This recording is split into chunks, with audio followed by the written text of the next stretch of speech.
a podcast about product management, user experience design, technology, and more. This is Product by Design.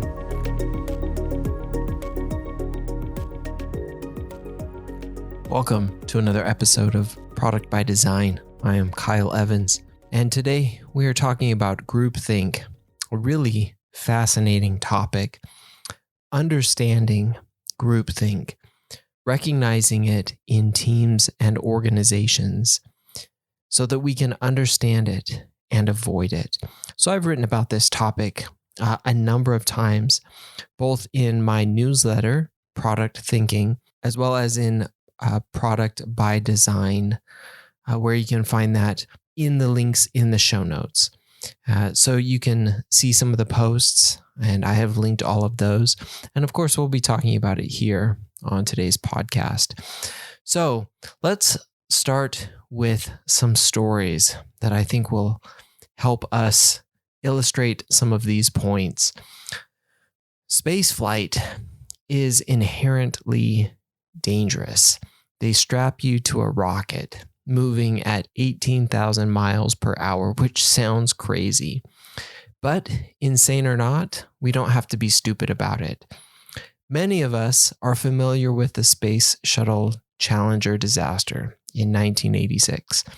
NASA launched the ill-fated flight in January, which exploded 73 seconds after liftoff, killing its crew in front of everyone watching.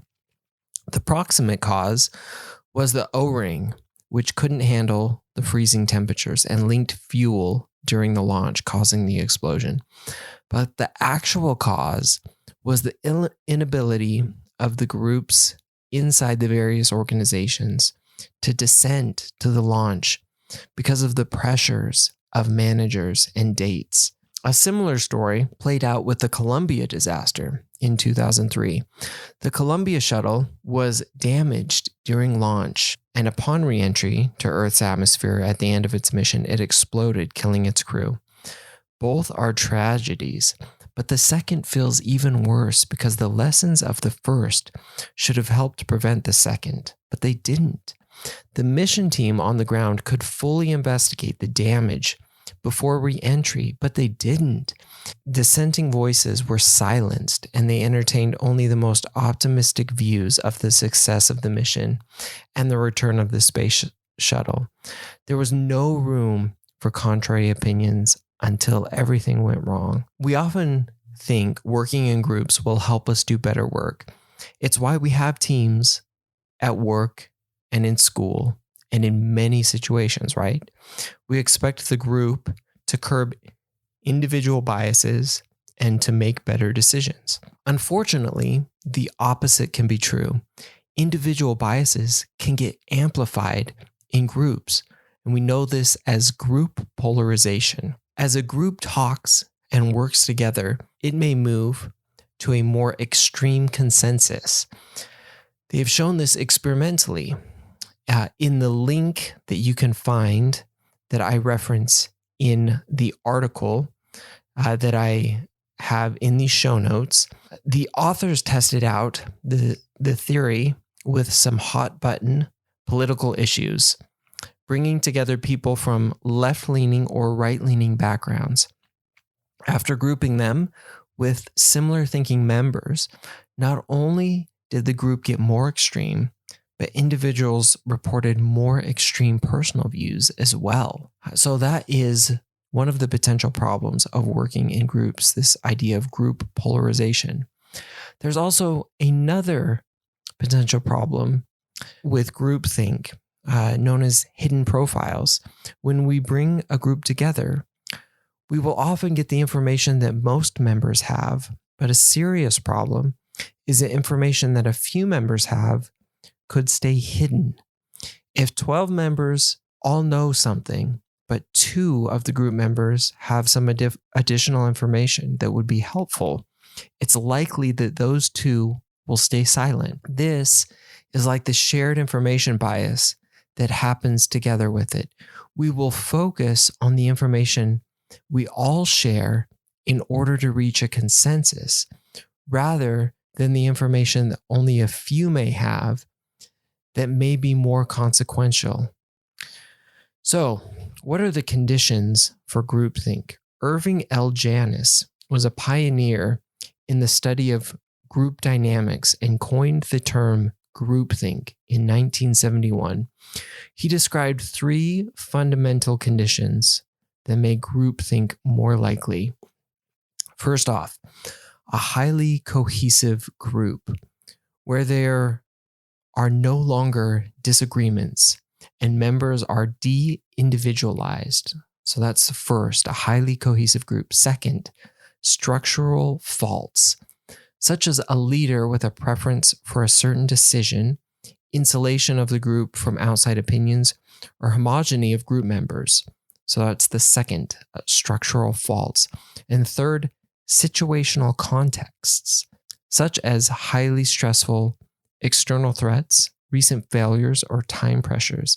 So highly cohesive group, structural faults, and situational contexts. So those are the 3 conditions for groupthink. The symptoms that Janis identified, and there were 8 of them that contribute to groupthink, and he grouped them into 3 categories. So the type 1, overestimating the power and morality of the group. These type 1 symptoms are, first off, illusions of invulnerability, creating excessive optimism and extreme risk seeking.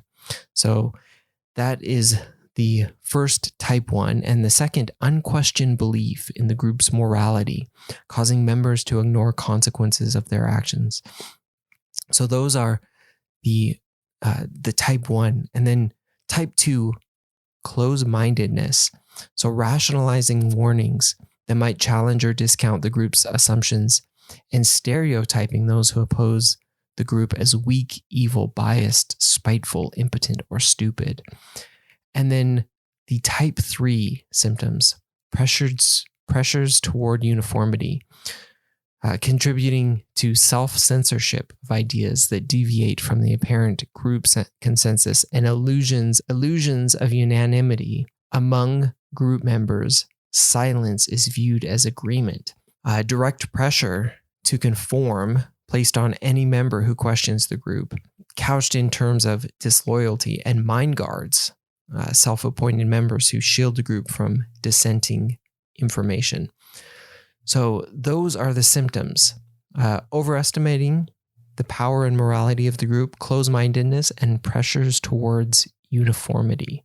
Going back to the tragedy of Columbia, most of the factors listed were present in the tragedy. The conditions for groupthink were right for the mission team. It was a cohesive group with structural faults and outside pressures. That seems to be a recurring theme with NASA when problems arise. But as you dive deeper, you can see the symptoms as well. The group apparently had an attitude of invulnerability, as evidenced by skipping meetings. There was self-censorship within the mission team, pressure to silence criticism, and guards against dissenting information. Rather than ask questions like what could go wrong, they were only looking at the best scenarios and assuming everything would go right with the mission and with the return. So, how else does groupthink manifest in teams and organizations? I've got a number of other scenarios and examples here. The first one, the hippo. For those unfamiliar with the term, the hippo stands for the highest paid person's opinion. The hippo is usually a leader or an executive with authority in your area or even outside it. And when they speak, everyone listens and obeys, even if it's not the best course of action. This is one way that groupthink can overtake our decision process. If the CEO or SVP of marketing is in your meeting and says that they would like to see the application done a certain way or see things done in a specific way, it often takes the rest of the air out of the room. Depending on how strong of a personality they have or you have, this may be the last word on the matter. This is one of the structural faults identified by Irving Janis in his work on groupthink. When you have an impartial leader, there is often little room for dissent or criticism, and the deck gets stacked, often insurmountably. So that is the hippo. There's also the Abilene paradox. This comes from Jerry B. Harvey and is characterized by a group of people collectively agreeing to a course of action counter to the preferences of each individual. And I find this absolutely fascinating. The paradox starts with someone suggesting that a group drive to Abilene, which is 50 miles away for a meal. And the road is long and hot. And this idea comes from before cars had air conditioning. Now, I don't know, not many of us have probably driven before cars had air conditioning. And I used to actually have a car that didn't have air conditioning. It's terrible. So no one in the group wants to go, but each agrees not wanting to dissent. So they all go, they have a mediocre meal, and they all complain about it when they get back. Only then do they realize that none of them wanted to go, and even the person who suggested it only did so but because he thought the others were bored. How often do we see this on our teams? Not wanting to rock the boat, we self-censor or go along with the idea, assuming that if everyone else agrees, then it can't be that bad of an idea. I've been guilty of this enough times to know that going along with the group, even when they are confident, isn't enough to get my support, which is why I try to make a habit of questioning team decisions, especially early on. When I came into a new team several years ago, I didn't do this. We were well into the development of an additional feature for a product, and it seemed like everyone was moving along, so I didn't ask enough questions. I hopped into the car to Abilene, and we kept driving, and it came back to bite me. Nothing about the feature turned out like we had hoped, and everyone knew it in hindsight, but none of us had stopped it. So don't let that happen to you. Next up, design by committee. Groups are meant to help us make better decisions, but often the opposite can happen. We've talked about this and how groups can drive us to be more polarized, but the opposite is also true. When we create a new product or feature, we often set out with a bold vision or strategy, but depending on your company or organization, that bold vision gets put through multiple cycles of de-boldifying. Everyone has to have their say. So what was once a focused idea becomes a mishmash of everyone's wish list. This happens with products, with features, with roadmaps, with strategies, and is often worse for bigger groups. Rather than a focused, bold direction, you end up with something designed by committee, and it shows. In the article that is associated with this podcast, I have a meme or a cartoon that has a group of people sitting around a conference room, and one of the people stating that, no, this is too polarizing of an idea. Let's go with the idea that makes everyone feel equally indifferent. And that's often how we design by committee. So let's also talk about the roadmap or project plan. Another cause of groupthink in our product teams is the roadmap or project plan. And this is why we love and hate roadmaps, as I've written about before. The cause of this problem is the time pressure that a roadmap or plan puts onto a group. While a roadmap shouldn't be a firm commitment to a date, that is often how it is viewed by leaders or other stakeholders. And they often hold teams to those commitments. Once time pressures are introduced, many groups fall into the trap of groupthink. Rather than question assumptions or look for alternative paths, they will follow the plan and everyone will go along with it because it's easier to go with the flow than rock the boat. We've all been there before. I know I have. We've made a commitment, and while things may have changed, the easier path is simply to deliver the feature than to get everyone to understand why it would be better to pivot. Or heaven forbid, delay. I'm certainly no longer afraid of those conversations and even relish them more than I should because they give me a chance to help others understand roadmaps and product thinking better. That's not always an option for everyone, and it's a pitfall for groupthink. Finally, a lack of methodology. When teams don't have processes or methodologies to guide their decisions, it's easier to fall into groupthink. This was another cause identified by Janus in the 1970s, and it's just as relevant today. Good product teams have a process for making good decisions and for creating excellent products. That should involve research, discovery, time for iteration and learning, and repeating the process. Unfortunately, many product teams don't have some or all of these methodologies. Discovery may not be part of the process. They may be handed features to develop from an executive team who think they know best, or they may not have time to learn and iterate, having to move from one thing to the next. Good product management is about helping teams have good decision processes, forcing us to think about what we're doing and why we're doing it. And if we don't do that, we often move too quickly, not questioning our assumptions, relying on the hippo or the project plan or the loudest voice in the group, none of which make for a good product experience. Many bad products have come to market, not as flukes, but as outcomes of many of the issues above. And unfortunately, groupthink continues to be pervasive on our product teams at every level, whether it's a minor feature or a big launch. Sometimes it's a poorly designed product. Sometimes it's a tragedy, like the Space Shuttle Columbia. But at its core, we can often find groupthink, which is why we need to understand it, recognize it, and avoid it. So how do we avoid groupthink? Let's talk a little bit about that. And let's use another story.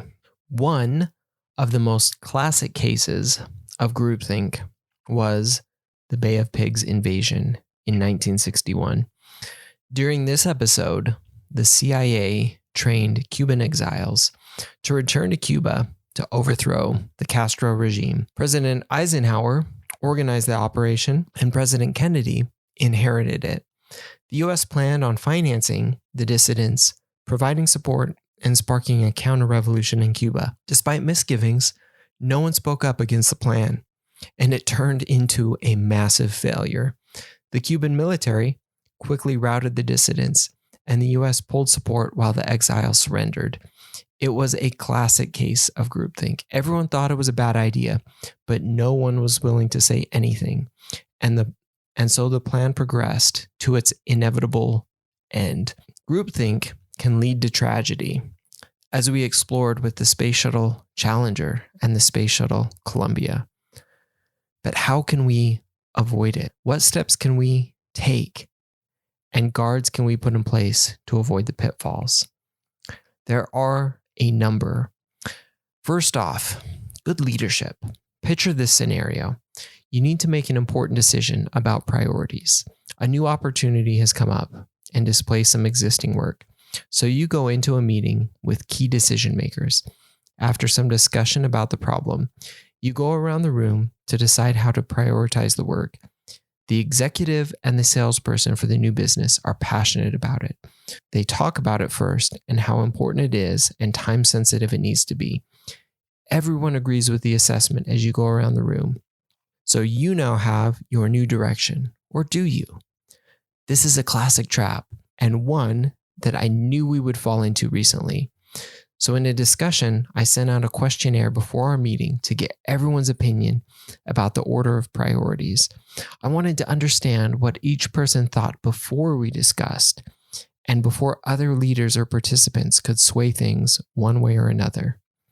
This is an important tactic for avoiding groupthink, especially for leaders.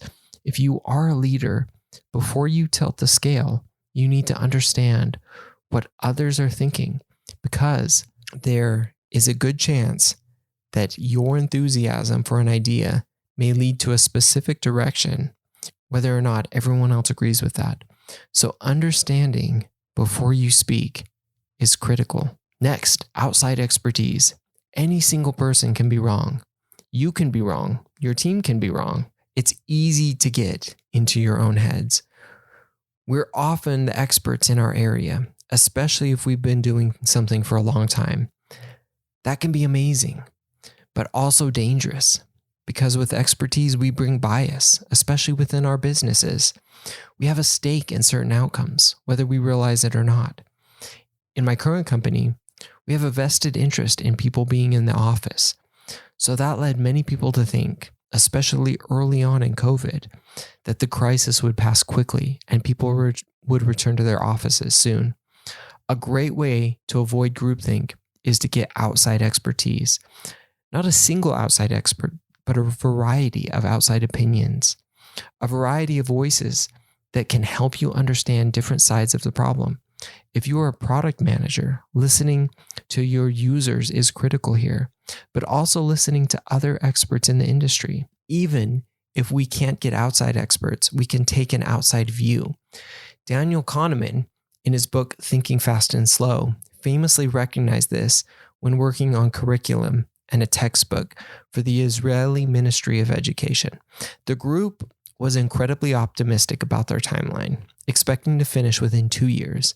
Kahneman then asked one of the group if anyone undertaking a similar project had succeeded that quickly. The answer was that most groups took an average of 7 years if they finished it all. That was a hard realization for the group, and one they should have heeded, but ultimately didn't. The key was that the group took an outside view. What had other groups done? What was an outside perspective rather than our group perspective? Deliberate debate. I'm a huge proponent of deliberate debate on teams and within organizations. Cultivating a culture of debate is one of the best things you can do to foster creativity and avoid groupthink. I wrote about the pitfall of not having a culture of openness previously, but how can you create deliberate debate? One way is to create a red team. In one organization I worked in, we had the practice of deliberately creating red teams, whether groups or individuals who had the responsibility to thoughtfully oppose to big decisions and analyze ways they could go wrong. Often, they would be known as supporters of the decisions, but we expected them to look deeply at how things could go wrong and bring all of those things to the surface. In another organization, we already had a culture of debate, so you could expect everyone to take the role of the red team. That meant that for big decisions or proposals, you'd have to come prepared to discuss and defend. It was not meant to be a personal attack, but to flesh out weaknesses before they became colossal problems. And it was very successful. It was incredibly stressful initially, but I learned to love those debates and discussions. I often became my own red team, looking for weaknesses before others could, so I could strengthen my own proposals. A what are we missing mindset. I don't do a lot of driving right now, but when I was commuting each day, I tended to drive a little faster than the speed limit. Some of you might do the same, but whenever I was passing a group of cars going a lot slower than I was going, I always asked myself, what am I missing? It worried me that they might know something that I didn't. Like there might be a highway patrol ahead. We should constantly ask ourselves, what are we missing? That's excellent advice for driving down the road, especially if you're speeding. Not that I'm encouraging that, but it's better advice for a group or team. What are you overlooking? What aren't you thinking about? This goes into becoming our own red team. We need to identify potential pitfalls before they become issues. If you're ever in a room or group where everyone agrees, pause the discussion because you're undoubtedly missing something. We were just watching one of the most recent Bond movies, and it struck me that they completely missed this in one of the weapons they were creating. Not to spoil the movie for anybody who hasn't watched it, but they were creating an experimental weapon, the good guys in the movie. But in creating this experimental weapon, clearly nobody was thinking about what are the potential misuses for it. Nobody was asking the hard questions about what happens if this falls into the wrong hands, because eventually something like that does happen. And what are the potential misuses for this? We need to ask those types of difficult questions. What are we missing? What are the potential pitfalls for this? For all of the things that we're doing, what are the things that we could be missing? Because if we don't ask those types of hard questions, then we're going to be missing something. And the products that we're making could end up being misused. The terrible weapons that government agencies are trying to make for good can end up falling into the wrong hands and being used for evil purposes. The amazing products that we're trying to create could be put to bad uses if we aren't thinking about what are all of the possible ways that this could be used. So we need to be thinking about those things. Methods for decisions. Having a method for making a decision is a key for avoiding groupthink. On good product teams, this is a product discovery process. It's easy to give into the loudest voice or the highest paid person's opinion, like we've talked about. But if you have a good process in place, you don't fall victim to that kind of thinking. In one product I was working on, we had a solid process in place. The executive, who had incredible experience in the area, wondered why we weren't doing things in a certain way. I pulled out the user research I had done, along with the data we had collected, to show why we were doing it differently, and showed that despite what some people were saying, the way we were doing it would be a better experience for users and better for our company. And that was the end of the discussion. With a good process in place, you don't fall victim to groupthink, but you can apply the right methods and come to the right conclusions. Team dynamics. One of the biggest problems in groupthink is the group itself. If you have a highly cohesive group, you are at risk for groupthink, especially if that group has been together for a long time. I've seen this firsthand. Teams that have worked together for a long time with similar industry experience in the same company, like for the last decade, are ripe for groupthink. The best thing you can do is inject diversity into that group. That includes outside perspectives, new to the company or new to the group, and unique experiences and backgrounds. But it also includes changing how the group functions. If you are a leader observing a group, you need to ensure that you are getting the right dynamic. If possible, you want to get people willing to debate and express opinions, as well as people who can balance the social interactions of the group to get the best outcomes and participation. Research shows that women will be critical to this, and my personal experience has proven that out. I was recently in a group that was tailored for achieving an outcome and had a perfect mix of new perspectives and old experience. It had varying disciplines, men and women, and different temperaments. It was amazing the results we achieved in a short time.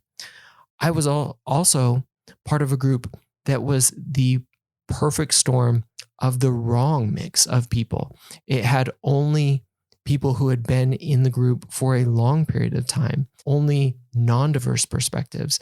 I was the only outside person in that group, and it was terrible because I felt like I was completely silenced, and there was no diversity of opinion, and it was one of the worst experiences that I had ever had. So getting the right mix is so important, and getting the right team dynamics in order to avoid groupthink. And when we see the next groupthink happening, we can help correct it before it becomes the next Bay of Pigs, or simply another poor product, a poor product feature, product launch, or simply a poor team dynamic. So that is our discussion on groupthink. I hope you enjoyed it. I hope you learned something. Join us as we talk more about this and other great topics on Product by Design. You can, of course, find out more by following us here on Product by Design, following me at Kyle Larry Evans. You can find all the links in the show notes, and look forward to talking to you more soon. Thanks again for listening. If you like the show, Be sure to follow or subscribe on your favorite podcast app. You can follow the show on Twitter at prod_by_design. That's prod_by_design. You can follow me at Kyle Larry Evans on Twitter as well. If you want more product conversation, check out my newsletter, Product Thinking, at productthinking.cc. You can follow me on Medium at Kyle Larry Evans as well, or check out my Medium publication, Product by Design. Thanks again.